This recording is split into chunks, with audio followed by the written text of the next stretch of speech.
পরকীয়ার বিতর্ককে পিছনে ফেলে 200 পর্বের সাফল্যে একসঙ্গে সেলিব্রেশনে সাইনা সোমরাজ। তাহলে কি আরো গভীর হয়েছে তাদের সম্পর্কের রসায়ন? কথায় বলে দূরত্ব নাকি প্রেমকে আরো গভীর করে। জি বাংলার কোণে দেখা আলোর লাজু আর অনুভবকে দেখে যেন সেই কথাই আবার নতুন করে বিশ্বাস করতে শুরু করেছেন দর্শকরা। নানা ঝড়ঝাপটা, ভুল বোঝাবুঝি আর সম্পর্কের টানাপোড়েন পেরিয়ে অবশেষে ধারাবাহিকটি ছুঁয়ে ফেলেছে 200 পর্ব। এই বিশেষ দিনে সেট জুড়ে ছিল উৎসবের আমেজ।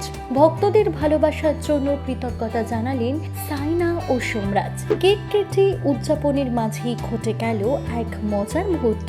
সোমরাজ হঠাৎ করে লাজুর মুখে বড় এক টুকরো কেক তুলে দেন। সেই দৃশ্য দেখে হাসিতে ফেটে পড়েন উপস্থিত সকলে, আর সোশ্যাল মিডিয়ায় মুহূর্তে ভাইরাল হয়ে যায় তাদের খুনসুটি। পর্দায় সম্পর্ক নিয়ে যতই বিতর্ক থাকুক, বাস্তবে সাইনা সোমরাজের বন্ধুত্ব আর মিষ্টি রসায়ন বারবার মন জিতে নেয় দর্শকদের।